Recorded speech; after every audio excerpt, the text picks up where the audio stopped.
I'm Zeke, president of Mu Gamma's Eye. You know Grant. We saw you at the Phoenix and we were impressed. Bill collectors don't care. The car we drive, the house we live in, they don't pay for themselves. Mira, real driver. Nobody's forcing you to raise. Te pulo fuerte pa' mi socket slang. Sin que ríe. Sabrina, you remember when you told me that details are what make the person? Well, here's some details. I need you to not mess up your own neighborhood. This is your home. I love you too. Okay.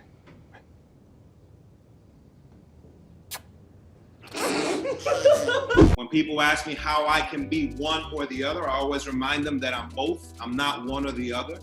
I'm black and I'm Cuban, you know?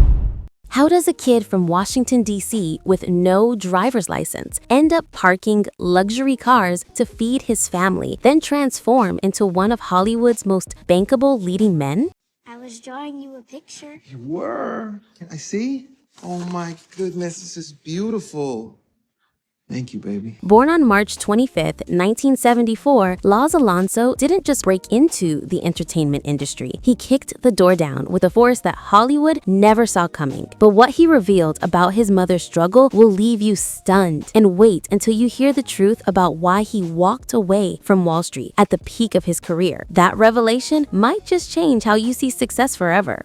Did this? Just as this company was taking in record Yeah. Look at what you fucking did. Growing up in the nation's capital, Laz wasn't born with a silver spoon. He was born with a work ethic that would make most people quit. Raised by a single mother who never made more than $20,000 a year, young Laz learned something most Hollywood stars never experience: survival. While his friends played basketball and dreamed about the NBA, 13-year-old Laz was already bringing home paychecks. By 14, he was parking cars at a luxury hotel without even having a license. I was leaving high school and going to carry bags and park cars. And I was good. I was coming home with a knot of singles because I was working for tips. Walking out of high school every day while classmates headed to practice, Laz carried bags and parked expensive vehicles he couldn't legally drive. The guys on the street had knots of hundreds. Laz had knots of ones. But it was a knot regardless, and it kept the lights on. That hustle, that raw determination to provide for his family became the foundation of everything he would build. In 1992, Laz enrolled at Howard University with one singular mission: give his family a better life. As the first person in his family to graduate from college, the pressure was crushing. His mother, aunts, uncles, and grandmother pulled together whatever they could to keep him enrolled. There were semesters when tuition money ran out, moments when dropping out seems inevitable. What I personally got out of going to Howard was that I can achieve anything I want. I just have to apply myself.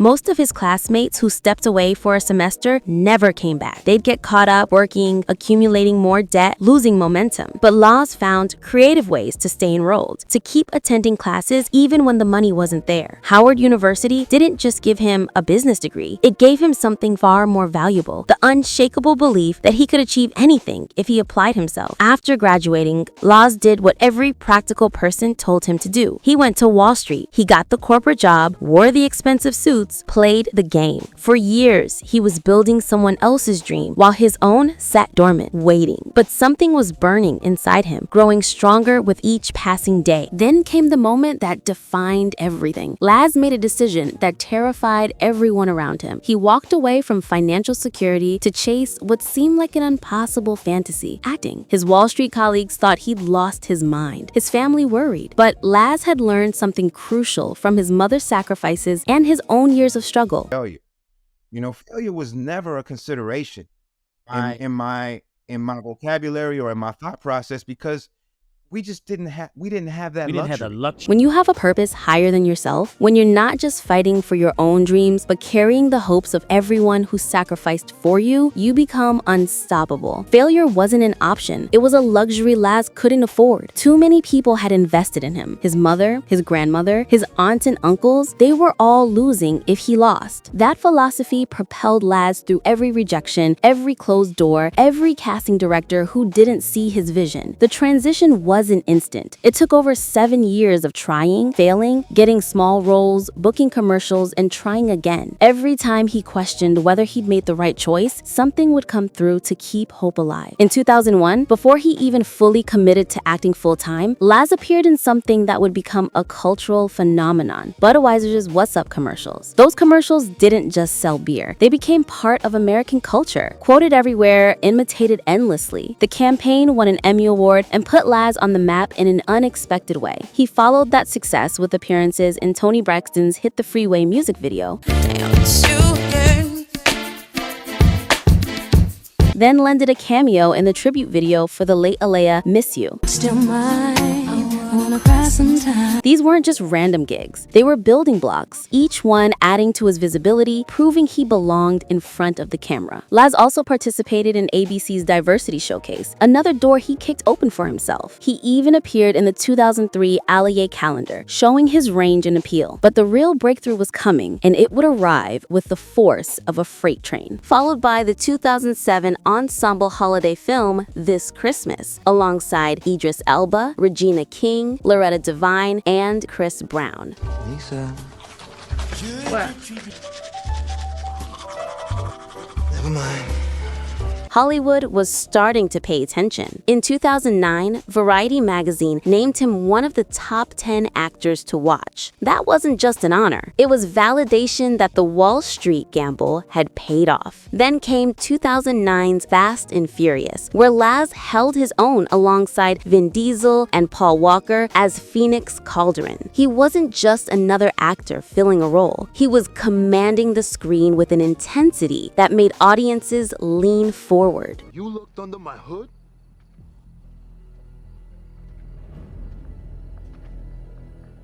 I'm talking to you. In 2009, he also appeared in James Cameron's Avatar, bringing depth and warrior spirit to Tsute, a role that required both fierce physicality and emotional vulnerability. Brother, please, do not attack the Sky people. Many Omaticaya will die if you do. You are not my brother! From 2011's Jumping the Broom to the TV series Breakout Kings, from NBC's Mysteries of Laura to the critically acclaimed 2017 film Detroit. During this time, it's important that we all settle down. I know you're angry. I'm angry too. Directed by Catherine Bigelow, Laz was everywhere. He proved his versatility across comedy, drama, action, and historical pieces. His performance in Detroit, which earned a Screen Actors Guild Award nomination for Outstanding Performance by a Cast, showcased his ability to handle heavy, important material with the gravitas it deserved. But while building this impressive resume, Laz was simultaneously fighting a battle most actors refuse to talk about: representation. And here's where his story becomes even more powerful. Everything that I do it for my family. Everything that I do it for my blood. Everything that I do it for my ancestors, because I know that they're alive in me. As an Afro-Cuban, Afro-Latino man born and raised in Washington, D.C., Laz wasn't just opening doors for himself. He was kicking them down for an entire community that Hollywood pretended didn't exist. Turn on Latin television, flip through Latin media, and you won't see many people who look like Laz. The industry has a long, shameful history of erasing Afro-Latinos from the narrative, whitewashing an entire demographic that contributed everything to Latin culture. We are invisible in a lot of ways in the Latin community. You turn on a lot of the Latin stations and Latin media, you're not going to see many people that are our complexion. The food, the music, the rhythm, the sounds, the culture itself that people associate with being Latino, Afro-Latinos built that. They created it. But when you turn on the TV, they're nowhere to be found. Laz made it his mission to change that, to be visible, to represent not just for himself, but for every Afro-Latino who'd been told they didn't exist. You know, we're doing a dual service. We're representing Latinidad in general, but I'm also representing my race, which is the Afro side, a black race. Brazil, Colombia, Peru, Mexico. Travel to these countries, really visit them instead of just watching whitewashed media, and you'll see melanin everywhere. Brown skin, black skin, the real people who deserve representation on camera. That fire, that refusal to be silenced or erased, is what makes Laz different from many of his peers. In 2019, everything shifted to another level. Laz landed the role of Marvin T. Mother's Milk in Amazon Prime's The Boys. No, my mother actually named me Mother's Milk. Did she? So we got a French and a Stephen Hawking. Great job. A darkly satirical superhero series that became a global phenomenon. Playing MM wasn't just another role. It was a character with layers, depth, moral complexity, and a protective nature that resonated with audiences worldwide. The show's massive success catapulted Laz into a different stratosphere of fame, introducing him to millions who'd never seen Fast and Furious or Avatar. Those shady-ass TNT twins got an address in Vermont.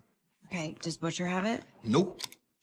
But he'll get it. But even at this peak, Laz remained grounded in the lessons his mother taught him. At 50 years old, he's maintained a youthful appearance and energy that has fans constantly asking about his secrets. His chiseled features, that megawatt smile, the way he carries himself with the confidence of someone who knows exactly who he is. The answer to his ageless appearance? Purpose. When you're driven by something bigger than yourself, when you're carrying the dreams of your ancestors in your DNA, age becomes irrelevant. Today, Laz has launched his own production company with partner Oz Boris. He's pitching shows around Hollywood, developing both scripted and unscripted content. He's creating opportunities for the next generation, employing Latinos and people of color, telling stories that have been ignored for too long. This isn't just about building his own empire, it's about creating a pipeline for others to follow. As a brand ambassador for Remy Martin, Laz created Drinks with Laz, a social media series where he makes simple, elegant cocktails that anyone can recreate at home. His mission? Make brown liquor accessible, especially to Black women who've been told cone-like isn't for them. No elaborate ingredients you can't find, no pretentious mixology, just good drinks you can make with your friends while watching your favorite shows. His partnership with Home Depot's HBCU program might be his most impactful work yet.